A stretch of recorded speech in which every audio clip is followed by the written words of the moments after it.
दुआ वो हथियार है जो किस्मत बदल देता है।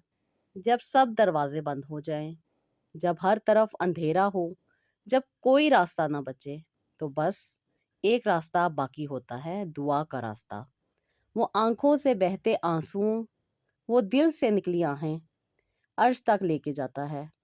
और रब कहता है, पुकार पुकार मुझे, मैं कबूल करूंगा। तुम्हारी दुआ याद रखो, तुम्हारी दुआ तुम्हें वो कुछ दे सकती है जो तुम्हारे नसीब में नहीं लिखा। क्योंकि दुआ तकदीर से लड़ती है, और अगर दिल से मांगी जाए तो मांगो, गिरिया करो और यकीन रखो, क्योंकि दुआ कभी खाली नहीं जाती। अस्सलाम वालेकुम, welcome to Roohani diaries. I hope you are all well and doing great. Thank you so much जी, चैनल को सब्सक्राइब करने के लिए, वीडियोस को लाइक करने के लिए। और जो लोग फर्स्ट टाइम है मेरे चैनल पे, उनसे रिक्वेस्ट है कि चैनल को ज़रूर सब्सक्राइब कीजिएगा, वीडियोस को लाइक भी कीजिएगा। और अगर आपको लगे कि किसी के साथ शेयर करके उसकी ज़िंदगी में आसानी ला सकते हैं तो ज़रूर कीजिएगा। तो जी, संडे में आपको पता है, सैटरडे संडे मेरा बहुत सारे लोगों से कांटेक्ट होता है। बहुत सारे लोगों की स्टोरीज़ जो आप लोग सेंड करते हैं वो मैं पढ़ती भी हूँ, साथ-साथ उन लोगों से बात भी होती है। और जो लोग अपने प्रॉब्लम डिस्कस करते हैं, इनफैक्ट जो लोग सेशन लेना चाहते हैं, उनसे भी बात होती है। तो जी, बहुत-बहुत शुक्रिया। कल मेरी जिन लोगों से बात हो गई और जिन लोगों से नहीं हो सकी, कुछ मजबूरी के तहत मुझे मार्केट जाना पड़ा था, जिसकी वजह से बहुत ज़्यादा देर हो गई थी और मैं सेशन नहीं ले सकी। और इंशाल्लाह ताला, जैसे मैंने आप लोगों के साथ वादा किया है कि आज आप लोगों के सेशंस होंगे, तो इंशाल्लाह ताला टाइम पे आप लोग भी आइएगा और मैं भी कोशिश करूँगी टाइम की पाबंदी की। तो इंशाल्लाह ताला आप लोग मुझसे कॉन्टैक्ट कर सकते हैं। तो जी, आज की जो स्टोरी है ये बहुत प्यारी बहन की है। और इन बहन की थोड़ी-सी जो स्टोरी है काफ़ी ज़्यादा सैड है, लेकिन अल्लाह ताला ने इन पे करम किया, रहम किया और इनकी हर मुराद पूरी हुई। जिस तकलीफ़ से ये गुज़री, जिस परेशानी से ये गुज़री, वो इन्होंने हमारे साथ शेयर की है। तो कहती हैं कि अल्लाह ताला ने मेरे वालिदैन को बहुत अच्छी औलाद दी थी, यानी कि हमारे घर में मेरे से पहले 3 भाई मौजूद थे और 2 बहनें भी मौजूद थीं। फिर मैं पैदा हुई तो मेरी अम्मी ने अपनी बहन के साथ ये वादा किया हुआ था कि उसके घर औलाद नहीं थी। तो अम्मी ने कहा था कि जो औलाद मेरी अब होगी वो मैं अपनी बहन को दे दूँगी। मेरी खाला ने मुझे गोद ले लिया और उन्होंने मेरी परवरिश शुरू कर दी। मेरी अपनी खाला के साथ बहुत ज़्यादा अटैचमेंट हो गई थी, लेकिन खाला के ससुराल में बहुत सी बातें होने लग गई। लोगों ने बहुत सारी बातें की जिसकी वजह से मेरी खाला डिसहार्ड हो गई। वजह ये थी कि मेरी खाला के ससुराल वाले कहते थे कि तुम अपनी बहन की बेटी नहीं पाल सकती, तुम्हें अपनी नंदों की बेटी लेनी चाहिए थी या नंदों में से किसी का बच्चा लेना चाहिए था। तुमने अपनी बहन का बच्चा लेके गलत किया है। लेकिन खाला बहुत ज़्यादा परेशान रहती थी और यही वजह थी कि उन्हें अक्सर और बेशतर बहुत सारे वहमों में डाल दिया जाता था। कभी कहता था ये तुम्हारे मियाँ की महरम नहीं है, तुम्हारा मियाँ इसके साथ कुछ ना कुछ गलत भी कर सकता है, ये तुम्हारे मियाँ की महरम नहीं है। इस तरह की बातें करके वो इस पाक रिश्ते को भी गलत रंग दे रहे थे। जबकि खाला हमेशा यही कहती थी कि मेरे मियाँ बहुत नेक और शरीफ इंसान हैं, वो ऐसे इंसान नहीं हैं।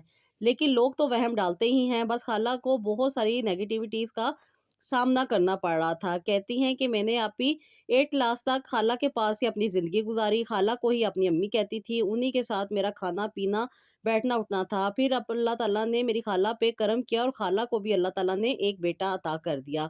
बस ये रब का करम था। बस मैं अल्लाह ताला का बहुत ज़्यादा शुक्र अदा करती हूँ, क्योंकि मेरी खाला हमेशा मुझे यही कहती थी कि तुम दुआ किया करो, अल्लाह ताला तुम्हारी दुआएँ सुनेंगे। मैं हमेशा अपनी खाला के लिए यही दुआ किया करती थी कि अल्लाह ताला मेरी खाला को भी अपनी औलाद दे, और मेरी खाला यानी कि जिन्हें मैं अम्मी कहती हूँ, अल्लाह ताला इन्हें भी ये असल में माँ बना दे। मेरी दुआएँ कबूल हुई और अल्लाह ताला ने खाला को एक प्यारा-सा बेटा अता किया। खाला के बेटे आ जाने के बाद लोगों ने बहुत सारी बातें की, जिसकी वजह से मुझे वापस अपने पेरेंट्स के पास आना पड़ गया।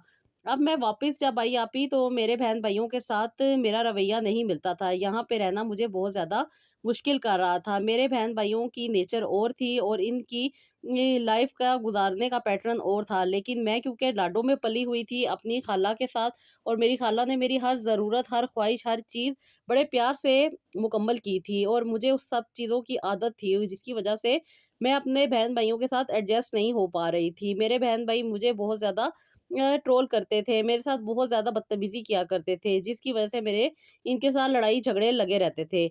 और फिर मैं दोबारा से अपनी खाला के पास आ गई। खाला ने मुझे रख तो लिया, लेकिन अब खाला का इंटरेस्ट भी अपने बच्चे की तरफ ज़्यादा था, वो उसकी परवरिश में लगी हुई थी। اس کی دیکھ بھال میں لگی ہوئی تھی، بس گھر کا سارا کام انہوں نے مجھ پہ ڈال دیا تھا۔ ایسے کہوں کہ میں خالہ کے گھر اتنا عرصہ رہی، خالہ نے مجھے بہت پیار دیا، بہت خیال کیا، بہت احساس کیا، لیکن اب خالہ نے مجھے نوکرانی بنا کے رکھ لیا تھا۔ ہر وقت بیڈ پہ پڑی رہتی تھیں اور جان بوجھ کے اپنی فرینڈس کے ساتھ کبھی کہیں چلی جاتی تھی، کبھی کہیں، لیکن سارے گھر کا نظام انہوں نے مجھ پہ ڈال دیا تھا۔ خالہ نے مجھے اگنور کرنا شروع کر دیا تھا، یا میں کہوں کہ میری تقدیر میں ہی یہ کچھ لکھ دیا گیا تھا۔ پھر اللہ اللہ کر کے میں نے اپنا بی اے کمپلیٹ کیا، اور بی اے کمپلیٹ کرنے کے بعد میرے گھر والوں نے سوچا کہ کیوں نہ میری شادی کر دی جائے۔ خالہ بہت زیادہ ایکسائٹیڈ تھیں میری شادی کے لیے کہ انہوں نے مجھے رخصت کر کے میرے گھر بھیجنا تھا، اس لیے خالہ نے اپنے ہی نند کے بیٹے کے ساتھ میرا رشتہ کر دیا۔ یہ رشتہ ابھی بہت ہی اچھا تھا، کیونکہ میری خالہ کہ سسرال میں یہ واحد لوگ تھے جو صرف اور صرف میری خالہ کو سپورٹ کیا کرتے تھے، اور خالہ یہی چاہتی تھی کہ میں رخصت ہو کے یہاں پہ چلی جاؤں، کیونکہ ان کو جہیز بھی نہیں دینا پڑنا تھا۔ ان کے حالات بھی بہت اچھے تھے اور ان کا کاروبار بھی بہت اچھا تھا، جس کی وجہ سے یہ اپنے بھائی کا بہت زیادہ خیال اور احساس کیا کرتی تھی۔ اب میری خالہ نے یہی سوچا کہ میں جوان ہو گئی ہوں اور جلد سے جلد مجھے رخصت کر دیا جائے، کیونکہ باقی خاندان کی باتیں میرے ہی خالہ کے ذہن میں تھیں، اور وہ سمجھتی تھی کہ شاید کہیں نہ کہیں مرد پھسل ہی جاتا ہے، اور وہ میرے خالو پہ اکثر و بیشتر اس طرح کا شک کر لیا کرتی تھی، اس لیے وہ چاہتی تھی کہ میں جلد سے جلد اپنے گھر میں چلی جاؤں۔ مجھے بھی کوئی اعتراض نہیں تھا، میرے خالو نے مجھے بالکل باپ کی طرح پالا تھا، میری بہت زیادہ کیئر کی تھی، مجھے بہت زیادہ اچھے طریقے سے رکھا تھا، میری ہر خواہش کو پورے کرتے تھے، وہ بہت اچھے انسان تھے۔ اللہ تعالیٰ ان کو جنت میں جگہ دے۔ ان کی ڈیتھ ہو گئی ہے اب، لیکن اس وقت وہ زندہ تھے۔ پھر میری خالہ نے جب مجھے رخصت کر کے اپنی نند کے گھر بھیجا، تو آپ ہی وہاں پہ مجھے بہت سارے تانوں سے گزرنا پڑا، میرے ساتھ بہت برا وہاں پہ سلوک ہوا، وہاں پہ مجھے بہت زیادہ مشکلات کا سامنا کرنا پڑا۔ میرے میاں بہت اچھے تھے، لیکن کچھ عرصے کے بعد ان کا رویہ میرے ساتھ بدلنے لگ گیا۔ بات بات پہ میرے ساتھ لڑائی جھگڑا کرتے تھے، مجھے بہت زیادہ اگنور کرتے تھے، نہ ہی میرے ساتھ بیٹھ کے کوئی بات کرتے تھے، بلکہ موبائل میں لگے رہتے تھے یا ٹی وی میں گھسے رہتے تھے، یعنی کہ میچ اور کبھی یہ نیوز وغیرہ، یہ ساری چیزیں ان کے لیے بہت زیادہ ضروری تھی۔ مجھے آپ ہی کہیں پہ بھی نہیں لے کے جاتے تھے، گھر میں رہتی تھی، ان کے پورے خاندان کا کام کیا کرتی تھی، کبھی کپڑے، کبھی سلائی، کبھی کچھ کبھی کچھ، جو جو کام تھا یہ سارا کچھ مجھ سے کرواتے تھے۔ میری زندگی ہی نہیں تھی، بس ایک کمرے میں پڑی رہتی تھی، کام کرنے کے بعد 2 منٹ جا کے بیٹھتی تھی تو نیا آرڈر آ جایا کرتا تھا۔ سارے گھر والوں کی ذمہ داری مجھ پہ آ گئی تھی، سارے گھر والوں کی میں نوکرانی بن کے رہ گئی تھی، اور آپ ہی کچھ عرصہ گزرنے کے بعد بھی مجھے اولاد نہیں ہوئی تھی۔ 2 سال گزرے، لیکن ان لوگوں نے اتنا شور ڈال دیا کہ اولاد کا ہو جانا ضروری ہے، ابھی تک اولاد نہیں ہو رہی، ڈاکٹر کو چیک کرواؤ، وہاں جاؤ وہاں جاؤ، جہاں جہاں انہوں کو جانا تھا یہ مجھے لے کے گئے، کبھی کسی پیر بابا کے پاس، کبھی کسی حکیم کے پاس، کبھی کسی نجومی کے پاس، کبھی کس کے پاس اور کبھی کس کے پاس۔ خیر آپ ہی یہاں پہ بھی میرے 3 سال بہت اذیت میں گزرے، بہت تکلیف میں گزرے، بہت پریشانی میں گزرے۔ انفیکٹ اب تو میرے میاں کا بہت زیادہ باہر والے لوگوں کے ساتھ تعلقات بننے لگ گئے تھے، یہ اکثر و بیشتر دوستوں کے ساتھ ڈیفرنٹ پارٹیز میں جایا کرتے تھے، اور کبھی دیر دیر تک گھر میں آیا کرتے تھے۔ میرے سسرال والے بھی مجھے بہت زیادہ اگنور کرتے تھے، اور مجھے پرانی باتوں کے تانے دیتے تھے کہ تمہیں تو تمہاری ماں نے نہیں رکھا، تمہاری خالہ نے نہیں رکھا، تو تمہاری تو کسی کے ساتھ بنتی نہیں ہے۔ آپ ہی ان ساری چیزوں نے مجھے اندر ہی اندر توڑ کے رکھ دیا تھا، میں خود کو مریضہ سمجھتی تھی، خود کو تکلیف میں لے آتی تھی، چھوٹی سی بات بھی مجھے بہت بڑی لگنے لگ گئی تھی، لیکن یہاں پہ تو بہت بڑی بڑی باتیں ہو رہی تھیں۔ میرے میاں اکثر و بیشتر فون پہ دوسری خواتین کے ساتھ لگے رہتے تھے، اور یہ بات ان کو بہت زیادہ اچھی لگتی تھی، جان بوجھ کے میرے سامنے بیٹھ کے ان کے ساتھ بہت اچھی اچھی باتیں کیا کرتے تھے، اور میں دیکھ کے بہت زیادہ تکلیف میں آ جایا کرتی تھی کہ میں بھی تو عورت ہوں، میں بھی تو انسان ہوں، میرا بھی تو دل ہے، میرا بھی تو اللہ تعالیٰ نے جذبات رکھے ہوئے ہیں، لیکن انہیں کسی بھی چیز کی کوئی پرواہ نہیں تھی۔ میں ڈاکٹر کے پاس جب گئی تو ڈاکٹر نے میرے سارے چیک اپ کیے، اس کے اوپر بہت سارے پیسے لگ گئے تھے۔ آپ ہی انہوں نے مجھے ان باتوں کا بھی تانا دیا کہ تمہاری تو خالہ کو بھی اولاد نہیں ہوئی تھی، تمہیں بھی اولاد نہیں ہوگی، ساری زندگی تم ان کے سائے میں رہی ہو، صدیاں گزر جائیں گی، پھر اللہ نے چاہا تو کوئی اولاد ہو جائے گی۔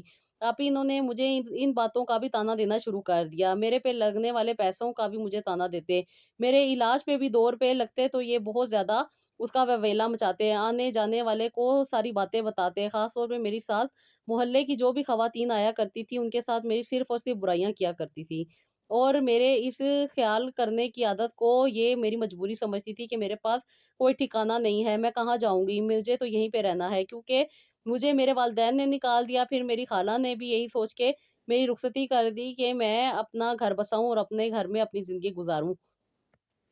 میری رخصتی کے بعد بھی مجھ سے کوئی لوگ نہیں ملتے تھے میرے میکے سے۔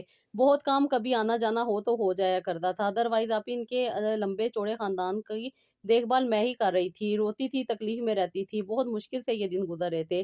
بس یہی چاہتی تھی کہ اللہ تعالیٰ کوئی آسانی کر دے، میری زندگی میں بہتری لے آئے۔ باپی اب تو میرے میاں نے بہت حد کر دی تھی، بہت غلط ایکٹیویٹیز میں چلے گئے تھے، بہت غلط کام کرتے تھے اور ہر وقت اپنی جاب سے واپسی پہ نئی سے نئی لڑکی کو ڈراپ کرتے تھے اور پھر اس کے ساتھ آؤٹنگ کا پلان بناتے تھے۔ کئی کئی دن تک یہ آؤٹ آف سٹی چلے جایا کرتے تھے اور وہاں پہ کافی دن سپینڈ کر کے آیا کرتے تھے، اور آنے کے بعد اپنی ٹانگیں مجھ سے دبواتے، اپنا جسم مجھ سے دبواتے اور کہتے بہت زیادہ پین ہو رہا ہے۔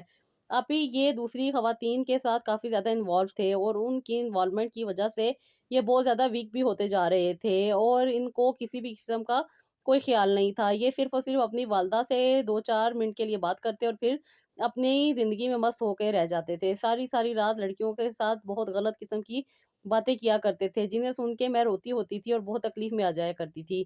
آپ یہ اب مجھ سے برداشت نہیں ہو رہا تھا۔ میں نے انہیں کہا کہ آپ نے اگر میرے ساتھ ایسا ہی سلوک کرنا ہے کہ سارے گھر کے کام کاج میں ہی کروں اور ساری زندگی میں ہی نوکرانی بن کے رہوں، تو مجھ سے یہ نہیں ہوتا، آپ مجھے طلاق دے دیں۔ آپ ہی انہوں نے جب یہ بات سنی تو انہوں نے مجھے مارنا شروع کر دیا اور کہا کہ تم کیوں اس طرح کی بات کرتی ہو، تمہیں شرم آنی چاہیے، اس طرح کا الفاظ اپنی زبان سے کیوں نکالے ہیں، تمہیں کیا تکلیف ہے، کھانے کو بھی مل رہا ہے، پہننے کو بھی مل رہا ہے، ہر چیز تو ہے، گھر بھی رہنے کے لیے موجود ہے، کمرہ بھی ہے، ہر طرح کی تمہیں سہولت دی ہوئی ہے، پھر بھی تمہیں یہاں پہ رہنے میں تکلیف ہے تو تم جا سکتی ہو۔ انہوں نے مجھے دھکا دے کے خود باہر چلے گئے۔ اب ہی انہوں نے مجھے طلاق نہیں دی بلکہ مجھے مار کے چلے گئے، اور یہ بات مجھے بہت زیادہ تکلیف میں ڈال رہی تھی۔ میں نے اپنے گھر میں امی کو فون کیا، لیکن امی شاید کسی مجبوری کی وجہ سے میرا فون نہیں اٹھا سکی۔ پھر میں نے خالہ کو فون کیا تو خالہ نے بھی مجھے یہ کہہ دیا کہ میری طبیعت خراب ہے، میں چھوٹے کے ساتھ سو رہی ہوں، مجھے ابھی تنگ نہ کرو، میں نے دوائی کھائی ہوئی ہے، صبح آؤں گی تمہارے گھر۔ میری خالہ صبح میرے گھر آئیں اور میری ساس سے ساری بات چیت کی۔ میری ساس نے بہت برا بھلا مجھے کہا اور بہت غلط غلط باتیں مجھ پہ یہ الزام لگا کے رکھ دی اور کہا کہ 4 سال ہو گئے ہیں اس کی شادی کو، ابھی تک اولاد نہیں ہوئی اور اس کو اولاد بھی نہیں ہونی۔ یہ بات سن کے میرے خالو کو بہت زیادہ تکلیف ہوئی اور خالو اسی رات انتقال کر گئے۔ پتہ نہیں یہ میری طرف سے لیے جانے والی تکلیف کی وجہ سے تھا یا ان کے نصیب میں یہی لکھا ہوا تھا۔ خیر آپ ہی خالہ نے بھی یہ سارا ذمہ مجھ پہ ڈال دیا کہ میری ٹینشن لے کر میرے خالو کی ڈیتھ ہو گئی ہے، اور اس وجہ سے میری خالہ بھی مجھے منحوس کہنے لگ گئی تھیں اور مجھے کہتی تھی کہ اچھا خاصا میرے گھر کا سکون تھا اس کی وجہ سے برباد ہو گیا، میرے میاں کو ہارٹ اٹیک بھی اس کی وجہ سے آیا۔ خالہ نے مجھے بہت برا بھلا کہا جس کی وجہ سے میں اور بھی زیادہ ٹوٹ گئی۔ میرے جسم پہ جو نشانات موجود تھے ان کے بارے میں تو میں نے ابھی کسی کو نہیں بتایا تھا۔ میرے میاں مجھے سگریٹ پی کے یہ میرے جسم پہ لگایا کرتے تھے اور مجھے بہت زیادہ اپنی خدمت کروایا کرتے تھے، کبھی سر پہ تیل لگاؤ، کبھی جسم پہ تیل لگاؤ، کبھی ٹانگوں پہ تیل لگاؤ، نیز میں آپ ہی بہت زیادہ ان کو مالش کیا کرتی تھی، ان کو بہت زیادہ دبایا کرتی تھی، رات رات بیٹھ کے میں ان کو دباتی رہتی تھی اور اس کے باوجود بھی ان کا سلوک میرے ساتھ یہ تھا۔ اور جب انہیں غصہ آ جایا کرتا تھا تو یہ سگریٹ پی کے وہ سگریٹ میرے جسم پہ لگا دیا کرتے تھے اور یہ بجھانے کی بجائے میرے جسم پہ لگا کے بجھایا کرتے تھے، جس کی وجہ سے یہ سب کچھ ہو رہا تھا۔ لیکن ان ساری باتوں کے بارے میں کس کو بتاتی، کسی کو نہیں بتا سکتی تھی۔ 6 سال میری شادی کو ہو گئے تھے اور یہ سارے ڈپریشن اور سٹریس اور انزائٹی کی وجہ سے آپ ہی مجھے اولاد بھی نہیں ہو رہی تھی۔ بس یہ کہوں کہ میرا رب نہیں چاہتا تھا کہ میرا بچہ اس گندے سے ماحول میں پیدا ہو۔ اللہ تعالیٰ نے مجھے اولاد نہیں دی، میں شکر کرتی تھی کہ شکر ہے مجھے اولاد نہیں ہے، ورنہ شاید اولاد کی وجہ سے مجھے اور بھی زیادہ تکلیف سے گزرنا پڑتا۔ لیکن لوگ اس کے برعکس کہتے تھے کہ اولاد ہو جائے گی تو یہ ٹھیک ہو جائے گا، اولاد ہو جائے گی تو تمہارے تعلقات اچھے ہو جائیں گے۔ آپ ہی یہ ساری باتیں سن سن کے میں بہت زیادہ تکلیف میں آ گئی تھی، مریضہ بن کے رہ گئی تھی۔ وہ خوبصورت لڑکی جو پورے خاندان میں سب سے زیادہ گوری چٹی تھی، لیکن اب اس کی حالت ایسی ہو چکی تھی کہ دیکھنے کے قابل نہیں تھی، لوگ اسے ترس کی نگاہ سے دیکھتے تھے۔ انفیکٹ میرے دیور بھی مجھ پہ ترس ہی کھایا کرتے تھے اور وہ مجھے دیکھ کے یہی کہا کرتے اپنی بیویوں کو کہ اس کی طرح مت بنو، اگر عورت کی حالت ایسی ہو تو مرد پھر ایسے ہی ہو جاتے ہیں، اپنے آپ کو بنا سنوار کے رکھا کرو، اپنے آپ میں چہکتی رہا کرو، مرد کا دل گھر میں لگتا ہے ورنہ مرد باہر ہی جاتا ہے۔ وہ اکثر و بیشتر मुझे इस तरह की बातें सुना दिया करते थे और उसके बाद मेरे साथ बहुत अच्छा रवैया रखते थे। मैं साफ कहूँ आप ही, तो उनकी मुझ पे नज़र थी और वो अपनी ज़रूरत मुझसे पूरी करना चाहते थे। बस ये गंदगी इनके ख़ानदान में मौजूद थी और ये लोग यही चाहते थे। मैं खुद को बचाती फिरती थी। अब तो पानी सर से गुज़र चुका था। मेरी तो अब इज़्ज़त पे भी आँच आने लग गई थी। अक्सर व बेशतर मेरे देवर मुझे बहुत ज़्यादा तंग किया करते थे और मैं खुद को बचाते-बचाते फँस जाया करती थी। जिसकी वज़ह से मेरी सास कभी मुझे कहती थी, जब देवर घर में होते हैं कमरे से बाहर ना निकला करो। कभी कहती हैं कि तुम अपने आप को सही तरह बना-संवार के ना रखा करो, सँभाल के रखा करो, चादर बड़ी लिया करो, छोटी कपड़े ना पहना करो, छोटी कमीज़ ना पहना करो। ख़ैर आप ही मेरी हर बात इन लोगों को बुरी लगती थी। मुझे बहुत ज़्यादा ये तंग कर रहे थे। मैं बहुत ज़्यादा तकलीफ़ में थी। नमाज़ पढ़ती थी और अल्लाह ताला से यही दुआ किया करती थी कि अल्लाह ताला मुझे आसानी अता कर दे। आप ही मैं बहुत ज़्यादा तकलीफ़ में थी कि मुझे पीरियड मिस होने लग गए। मैं बहुत ज़्यादा खुश हुई कि शायद अल्लाह ताला ने मुझे कंसीव करवा दिया है। मैंने कहा क्यों ना डॉक्टर का विज़िट किया जाए। मैंने अपनी सास को बताया कि मुझे ये कंडीशन है। उन्होंने कहा कि हाँ, जाके डॉक्टर को चेक करवा दो। गली में ही एक क्लिनिक था। मैं वहाँ पे गई, मैंने डॉक्टर को चेक करवाया और डॉक्टर ने मुझे कुछ टेस्ट लिख के दिए। उन्होंने कहा कि टेस्ट यहीं से हो जाएँगे। ख़ैर आप ही मैंने जब अपनी सास से वो टेस्ट के पैसे माँगे तो उन्होंने मुझे देने से इनकार कर दिया और कहा कि अपने पास जो भी है वो लगा लो, मेरे पास ₹1 नहीं है, अपने मियाँ से कहो वो तुम्हें देगा। मैंने जब अपने मियाँ से बात की तो मेरे मियाँ ने भी इनकार कर दिया और कभी भी मेरे मियाँ ने मुझे खर्चा नहीं दिया था। वो हमेशा मुझे यही कहते थे कि इतना खर्चा करता हूँ, तुम्हें कपड़े, तुम्हारी चीज़ें, ये सारा कुछ पूरा करने में मेरी ही आधी तनख्वाह लग जाती है। जबकि आप ही मुझे तो कभी भी कुछ भी नहीं ला के दिया था। ये सिर्फ़ इनकी बातें थी और अपने घर वालों के खर्चे पूरे कर रहे थे। ख़ैर आप ही मैं बहुत ज़्यादा तकलीफ़ में थी, रो रही थी। मेरी देवरानी बहुत अच्छी थी, बस अल्लाह ने उसके दिल में रहम डाला था। वो भी मेरे साथ ज़्यादा नहीं बात कर सकती थी क्योंकि मेरी सास ने घर का माहौल बहुत ज़्यादा सख्त रखा हुआ था। 2 दरानी-जेठानियाँ अगर साथ में बैठ जाया करती थी तो वो कहती थी कि उनकी बुराइयाँ कर रहे हैं। इसलिए हर कोई अपने-अपने कमरे में अपनी-अपनी ज़िंदगी में लगा हुआ था और ये मेरी देवरानी तो पहले ही अपना चूल्हा अलग कर चुकी थी। अपना खाना-पीना ऊपर ही करती थी और ऊपर ही ज़्यादा रहा करती थी। इन्होंने अभी मुझे टेस्ट के लिए पैसे दिए, मैंने टेस्ट करवाए, अल्ट्रासाउंड करवाई तो पता चला कि मैंने कंसीव नहीं किया बल्कि मेरे पीरियड वैसे ही मिस हुए हैं। डॉक्टर ने मुझे मेडिसिन दे दी। मैंने आप ही मेडिसिन खाई और मैंने अल्लाह ताला से यही दुआ की कि अल्लाह ताला मैं तो पहले ही इतनी ज़्यादा तकलीफ़ों में से गुज़र रही हूँ और अब ये वाला मसला मेरे साथ होने लग गया है, इसको जल्द से जल्द ख़त्म कर दें क्योंकि इंसान बहुत ज़्यादा तकलीफ़ में आ जाता है। हार्मोनल डिसबैलेंस की वज़ह से भी इंसान की ज़िंदगी ख़राब होके रह जाती है। वो सारी चीज़ें आप ही मेरे साथ होने लग गई थी। मेडिसिन खा के मैं और भी ज़्यादा वीक हो गई थी। घर के काम भी नहीं होते थे। इनफैक्ट अब तो मेरी सास भी मुझ पे हाथ उठा दिया करती थी। अक्सर व बेशतर कोई चीज़ नहीं पसंद आती तो मुझे मार दिया करती थी। बस आप ही इन सारों ने मुझे फुटबॉल बना के रख लिया था। कभी एक बदतमीज़ी करता, कभी दूसरा, कभी तीसरा और ऊपर से मेरे देवरों का सलूक मेरे साथ बहुत ज़्यादा तकलीफ़ देह था। मैं यहाँ पे नहीं बता सकती कि आप ही वो क्या कुछ करते थे और मैं किस तरीके से खुद को बचाती थी। बस मेरी इज़्ज़त जानने वाली ही थी कि मैंने एक हिम्मत करके चीखें मारना शुरू कर दी, जिसकी वज़ह से मेरी देवरानी जो के ऊपर रहती होती थी, वो आई क्योंकि इस वक़्त मेरी सास घर में मौजूद नहीं थी। जब उसने देखा कि उसका मियाँ क्या हरकत कर रहा है, तो वो भी बहुत ज़्यादा घबरा गई और ये सारा कुछ देख के परेशान हो गई और अपने मियाँ को लेकर ऊपर चली गई। ख़ैर उसने मुझे कुछ नहीं कहा बल्कि अपने मियाँ को ही ऊपर लेके चली गई क्योंकि इसके मियाँ ने ड्रिंक किया हुआ था जिसकी वज़ह से वो अपने होश में नहीं था। वो घबरा भी गई थी क्योंकि अभी तक घरवालों को नहीं पता था कि इसके मियाँ ड्रिंक करते हैं। वो ये हालत जानती थी लेकिन इनके भी साथ वो सब्र ही कर रही थी। बस वो अपने 3 बच्चों की खातिर खामोशी से बैठी हुई थी। वैसे भी उसके जो घर वाले थे वो काफ़ी सपोर्टिव थे जिसकी वज़ह से वो अपनी ज़िंदगी को लेके चल रही थी क्योंकि इसके हस्बैंड इसका हर तरह का ख़्याल करते थे, इसे पैसे भी देते थे और इसकी हर ज़रूरत को भी अच्छे तरीके से पूरा कर रहे थे। ये जो हरकत इनके मियाँ कर रहे थे, ये इन्होंने अब इनके ड्रिंक करने पे डाल दी कि ये ड्रिंक करके आए थे जिसकी वज़ह से इनका ये हाल था। ख़ैर आप ही जहाँ पे गाड़ी पार्क होती है, वहाँ पे मैं बैठी हुई थी और बहुत ज़्यादा रो रही थी, बहुत ज़्यादा तकलीफ़ में थी और उसके साथ ही आप ही सामने वाली आंटी ने जब मुझे देखा, तो उन्होंने मुझे आवाज़ दी और कहा कि, "बेटा क्यों रो रही हो? क्या हुआ? ख़ैरियत तो है? अम्मी-अब्बू ठीक हैं?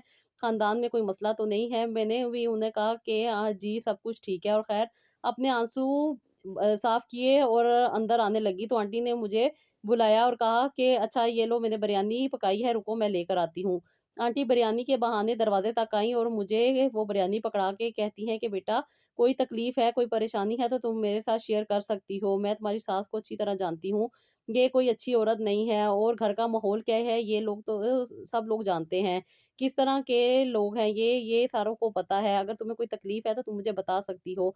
मैं रोने लगी और आंटी ने मेरे आँसू देखे, और आंटी ने कहा कि बेटा, मैं कल आऊँगी तुम्हारे घर जब तुम्हारी सास घर में नहीं होंगी, क्योंकि कल मेरी सास ने अपनी नंद के घर जाना था, जिसकी वजह से मुझे काफ़ी टाइम मिल जाना था। इसलिए आंटी जब मेरे घर आई तो आंटी ने मुझे कहा कि तुम क्यों परेशान रहती हो? तुम्हें अगर कोई मसला-मसाइल है तो तुम अपने घर वालों को बताओ। मैंने फिर उन्हें जब सारी स्टोरी सुनाई कि मेरे घर वाले भी मेरे साथ ये सलूक करते हैं, तो वो बहुत ज़्यादा परेशान हो गई, और उन्होंने यही कहा कि अल्लाह ताला का सहारा है, अल्लाह ताला अता करते हैं और अल्लाह ताला ही देते हैं। जितनी बड़ी मुश्किल आ जाए, जितनी बड़ी तकलीफ़ आ जाए, अल्लाह के यहाँ कोई भी तकलीफ़ बड़ी नहीं। अल्लाह के यहाँ तो सब कुछ कुन की कहने की देर है। वो कुन कहते हैं और सब कुछ हो जाता है। बस तुम अपने रब से दुआ माँगा करो, अल्लाह ताला आसानियाँ देंगे। अल्लाह ताला से जितनी लगन के साथ दुआ माँगोगी, दुआ कबूल होगी। अल्लाह ताला ने आप ही ने मेरी ज़िंदगी में फ़रिश्ता बनाकर भेजा था। फिर आंटी ने मुझे आपके बारे में बताया। जब मेरी आपसे बात हुई तो आप ही मुझे ऐसा लगा था कि ज़िंदगी में मेरा भी कोई है, जो मेरी बात को सुन रहा है। जिस तरीके से आप ही मुझे तकलीफ़ों में से गुज़रना पड़ रहा था, इस तकलीफ़ में मैं बहुत ज़्यादा आ चुकी थी, और आंटी ने मुझे बताया था कि मैं आपकी बताई हुई बातों पे अमल करूँ। आप ही मैंने जब आपसे कॉन्टैक्ट किया और आपसे बात की तो आपने मुझे बहुत ज़्यादा मोटिवेट किया, क्योंकि आपने मेरी हालत को जान लिया था कि मैं झूठ नहीं बोल रही, मैं कोई ड्रामाबाज़ी नहीं कर रही, मैं कोई ज़्यादा एक्ज़ैजरेट नहीं कर रही, बल्कि जो मेरे साथ हो रहा है वो ही बता रही हूँ। जैसा कि आप ही अक्सर व बेशतर ख़वातीन जानबूझ के अपने ससुराल वालों की बुराइयाँ करती हैं, लेकिन मैंने कभी भी इनकी बुराई नहीं की थी। बस मैं तो अपने ज़ुल्म से तंग थी और यही चाहती थी कि मेरे पे होने वाला ज़ुल्म ख़त्म हो जाए। ख़ैर आप ही इन सारी बातों के बावजूद भी मेरे घर वालों को मुझ पे तरस नहीं आता था। इनफ़ैक्ट मेरी ख़ाला जिसने सारी ज़िंदगी मेरी परवरिश की, उसने मुझे मनहूस कह के पीछे कर दिया था, और ना ही मुझसे मिलती थी और ना ही मेरा ख़्याल करती थी। मैं तो अभी पैदाइशी ही दर-बदर थी। मैं बहुत ज़्यादा तकलीफ़ में आ गई थी। मैंने अल्लाह ताला से गिले-शिकवे करने भी छोड़ दिए थे। आप ही मैंने बस अल्लाह ताला से यही कहा था कि अल्लाह ताला, मैं आपकी हूँ, आप मुझे जिस हाल में रखेंगे मैं इस हाल में रह लूँगी। मुझ पे रहम कर दें, करम कर दें। मेरे मौला इस तकलीफ़ को मुझसे दूर कर दें, मुझे इसमें राज़ी कर दें। ये जो तकलीफ़ मुझ पे है, इसे में मुझे राज़ी रहने वाला कर दें, या मुझे अपने पास बुला लें। मैं बहुत ज़्यादा तकलीफ़ में थी आप ही। आप जानती हैं मैं कितना तकलीफ़ में थी। मेरी तकलीफ़ और मेरे साथ होने वाले वाक़यात मेरा रब जानता है।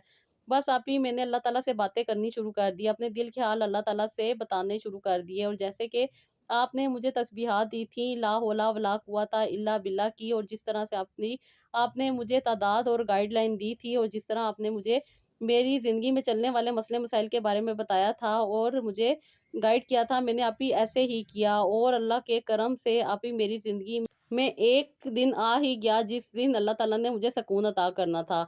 आप ही आज मेरे मियाँ बहुत ज़्यादा गुस्से में थे, बहुत ज़्यादा उन्होंने मुझे मारा, और मारने के साथ-साथ उन्होंने मुझे, मेरी देवरानी और मेरे सारे ससुराल वालों के सामने तलाक भी दे दी। आप ही ये होश में नहीं थे। ये मेरे लिए तो तकलीफ़ दे लम्हा था, लेकिन अल्लाह ताला ने इसके बाद मेरी ज़िंदगी में आसानी रखनी थी, क्योंकि आप ही मैं दर-बदर हो के थक चुकी थी। अब मेरे में हिम्मत नहीं थी कि मैं इनके काम भी करूँ और अपने तकलीफ़ें भी बर्दाश्त करूँ। बस ये अल्लाह का करम था। फिर जब से मैंने अल्लाह ताला से ताकत और हिम्मत की दुआ करनी शुरू की थी, मुझ में एक हौसला आ गया था। ये सारी तकलीफ़ें मुझे तकलीफ़ें नहीं लग रही थी। ये सारी परेशानियाँ मुझे परेशानियाँ नहीं लग रही थी, बल्कि मेरे रब की तरफ से मुझे इनाम लग रही थी। बस आप ही इन्होंने मुझे तलाक दी, बस ये मेरी ज़िंदगी और आज़ादी का दिन था। मैं आप ही इनसे तलाक लेकर अपने अम्मी के घर चली गई। मेरी अम्मी और अब्बू भी परेशान थे मेरे हालात देख के, क्योंकि उधर मेरी बहन की शादी होने वाली थी और उधर मैं अपने घर वापस आ गई थी। ये सारी बात मेरे घरवालों के लिए तकलीफ़ देह थी, लेकिन मेरे लिए तकलीफ़ दे रही थी। मैंने अब्बू से बात की और कहा कि अब्बू मुझे ऊपर वाला कमरा दे दें और सारी ज़िंदगी के लिए दे दें, मुझे अब शादी नहीं करनी। मैं उस कमरे में अपनी ज़िंदगी गुज़ार लूँगी, मैं अपने बहन-भाइयों के लिए भी तंगी का बाइस नहीं बनूँगी। बस आप ही आपकी गाइडलाइन से मुझे जो मोटिवेशन मिलती जा रही थी, मैं उसके अकॉर्डिंग और अल्लाह ताला से करम माँगते-माँगते यहाँ तक पहुँच रही थी। ये सीढ़ियाँ थी जो मेरे रब मुझे चढ़ा रहे थे। आप ही तलाक के बाद लोगों को तकलीफ़ होती है, लेकिन मुझे बहुत खुशी थी। औलाद ना होने की लोगों को तकलीफ़ होती है, लेकिन मुझे बहुत खुशी थी। मैं चाहती थी कि मेरी ज़िंदगी अल्लाह ताला सुकून वाली गुज़ारे। आप ही जैसे कि आपने मुझे बताया था कि अपने घर में सेपरेट अपने वालिद साहब से कह के अपने जो चीज़ तुम्हारी है उसे अपने नाम करवा लो। میرے والد صاحب مجھ سے پیار کرتے تھے، انہیں میرا بہت زیادہ احساس اور خیال تھا، میری والدہ کو بھی میرا بہت زیادہ احساس اور خیال تھا۔ بس بہن بھائیوں کی لڑائی جھگڑوں کی وجہ سے میرے والد صاحب نے یہ حصہ میرے نام کر دیا، اور اس ایک کمرے میں نے اپنی دنیا بسا لی۔ آپ ہی میں نے اپنے کمرے کو اپنے طریقے سے سیٹ کیا، یہاں سے میں نے اپنے کام کا آغاز کیا، آن لائن میں نے کام سٹارٹ کیا، اور آپ ہی 2 سال کی محنت کے بعد میرا کام کافی حد تک بہتر ہو گیا، اور اللہ کا شکر ہے میں کچھ اسائنمنٹ لوگوں کو بنا کے دیتی تھی، اور یہاں پہ سکون سے بیٹھ کے اپنا کام کیا کرتی تھی۔ گھر والوں کے ساتھ میں بہت کم ملا کرتی تھی، جس کی وجہ سے لڑائی جھگڑے بھی کم ہوتے تھے، اور آپ ہی انکم اچھی ہو جانے کی وجہ سے میں نے گاڑی بھی لے لی تھی اپنی۔ گھر میں گاڑی آلریڈی موجود تھی جو کہ میرے بہن بھائی استعمال کیا کرتے تھے۔ بس میری ترقی دیکھنے کے ساتھ ساتھ میرے بہن بھائیوں کا رویہ بھی میرے ساتھ اچھا ہو گیا۔ بس آپ ہی اگر عورت انڈیپینڈنٹ ہو تو ہر کوئی اس کی عزت کرتا ہے، خیال کرتا ہے۔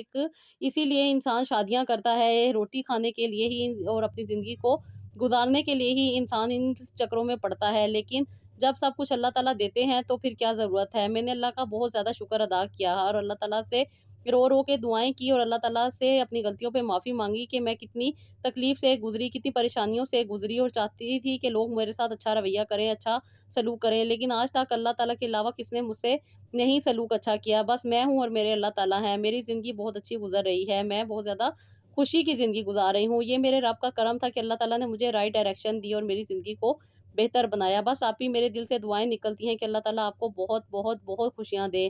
انشاءاللہ تعالیٰ آپ ہی میں آپ سے ضرور ملوں گی، اور اللہ تعالیٰ سے یہی دعا ہے کہ اللہ تعالیٰ آپ کو بہت زیادہ آسانیاں دے، اور میرے دیکھنے والوں کو بھی اللہ تعالیٰ بہت زیادہ آسانیاں دے۔ جن بہنوں کو تکلیف سے گزرنا پڑ رہا ہے، شوہر کی باتیں سنتی ہیں، سسرال والوں کی باتیں سنتی ہیں، اللہ تعالیٰ ان کی زندگی کو بھی پرسکون کر دے۔ اللہ تعالیٰ اپنے غیب کے خزانوں سے انہیں بھی سکون عطا کرے۔ آمین ثم آمین sister, thank you so much sister, آپ نے اتنی پیاری وشیز دی۔ اللہ تعالیٰ سے یہی دعا ہے کہ اللہ تعالیٰ آپ کو اور بھی زیادہ خوشیاں عطا کرے، آپ کی زندگی کو پرسکون بنائے، اور آپ کی زندگی میں بھی بہت زیادہ نعمتیں عطا کرے۔ آمین ثم آمین۔